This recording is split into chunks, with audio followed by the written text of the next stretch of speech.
નમસ્કાર દર્શક મિત્રો, હું શીતલ મહેતા ન્યૂઝ ઓફ કચ્છમાં આપનું સ્વાગત છે। આજે તારીખ 8 ઓગસ્ટ 2024। જોઈએ આજના સમાચાર। સોફ Kutch power by Opal electronics, LG best shop, Vijaynagar road Bhuj, Rambag road Adipur. Power by KC jewellers, latest fashion ડિઝાઇનના ઓર્નામેન્ટ્સનો વિશ્વાસપાત્ર showroom, hospital road Bhuj. News of કચ્છના સમાચાર ભૂમિ કેબલ ઉપર 402 નંબરની ચેનલ ઉપરથી રાત્રે 9:30 કલાકે તથા બપોરે 1:30 પ્રસાર। 15મી ઓગસ્ટે મધ્યરાત્રિએ જ કેમ મળી આઝાદી? 15મી ઓગસ્ટ જ શા માટે આઝાદીની ઘોષણા માટે પસંદ કરાઈ? 15 ઓગસ્ટ 1947ની મધ્યરાત્રિએ જ્યારે દેશના મોટાભાગના લોકો ઊંઘી રહ્યા હતા ત્યારે ભારત તેની આઝાદીની ગાથા લખી રહ્યું હતું। હજારો લોકોના યોગદાનને કારણે આ દિવસે ભારત 200 વર્ષની ગુલામીમાંથી આઝાદ થયું। દેશ 15 ઓગસ્ટ 2024ના રોજ 78મો સ્વતંત્રતા દિવસ ઉજવશે। આવી સ્થિતિમાં લોકો માટે એ જાણવું મહત્વપૂર્ણ છે કે બ્રિટિશ સરકારે ભારતને આઝાદી અપાવવા માટે 15મી ઓગસ્ટની તારીખ કેમ પસંદ કરી।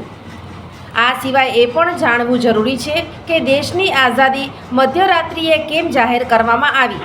ચાલો આજે આ લેખમાં તમને વિગતવાર જણાવીએ। 15મી ઓગસ્ટ ખૂબ જ ખાસ હતી। હકીકતમાં જ્યારે ભારત બ્રિટિશ ગુલામીમાંથી આઝાદ થયું ત્યારે લોર્ડ માઉન્ટબેટન વાઇસરોય અને ગવર્નર જનરલ હતા। માઉન્ટબેટન નસીબમાં માનતા હતા। તેમનું માનવું હતું કે 15 ઓગસ્ટની તારીખ તેમના માટે લકી છે, કારણ કે આ તારીખ એટલે કે 15 ઓગસ્ટ 1945ના રોજ જાપાની સેનાએ આત્મસમર્પણ કર્યું હતું। માઉન્ટબેટન એ સમયે સાથી દળોના કમાન્ડર હતા। તેમની ગણતરી આ જીતના હીરોમાં થાય છે। આ જ કારણ છે કે જ્યારે ભારતને આઝાદી આપવાની વાત કરવામાં આવી ત્યારે માઉન્ટબેટને 15મી ઓગસ્ટ તારીખ પસંદ કરી। અડધી રાત્રે આપણને આઝાદી કેમ મળી? મધ્યરાત્રિએ સ્વતંત્રતા આપવા પાછળ ઘણા કારણો હતા। તેનું એક કારણ પાકિસ્તાન અને ભારતનું વિભાજન હતું।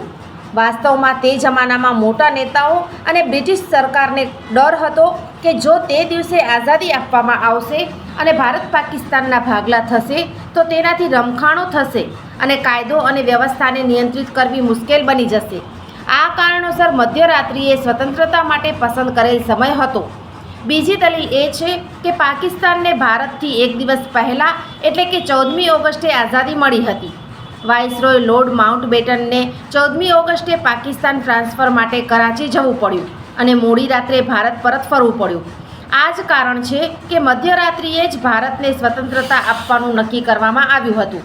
પરંતુ તથ્યો દર્શાવે છે કે બ્રિટિશ સરકારે જાહેરાત કરી હતી કે પાકિસ્તાન અને ભારત બંને એક જ સમયે એટલે કે 15 ઓગસ્ટ 1947ના રોજ 0 કલાકે સ્વતંત્ર થશે। આ જ કારણ છે કે મધ્યરાત્રિએ નવી દિલ્હીમાં ભારતની આઝાદીની જાહેરાત કરવામાં આવી હતી।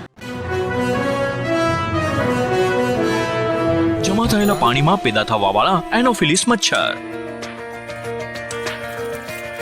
આસપાસ પાણીનો જમાવ નહીં તો મચ્છર અને મેલેરિયા પણ નહીં। માથાનો દુખાવો, શરીરનો દુખાવો, તાવ વગેરે લક્ષણ દેખાય તો સ્વાસ્થ્ય કર્મીનો સંપર્ક કરો। ગર્ભવતી મહિલાઓ અને બાળકોના માટે વિશેષ સાવધાની જરૂરી છે। ઇલાજમાં વિલંબના કારણે મેલેરિયા જીવલેણ પણ બની શકે છે। સરકારી હોસ્પિટલોમાં મેલેરિયાની તપાસ અને ઇલાજ મફત છે। દર્શક મિત્રો, આ હતા આજના સમાચાર। આવતીકાલે ફરી મળીશું। ત્યાં સુધી મને રજા આપશો। નમસ્કાર।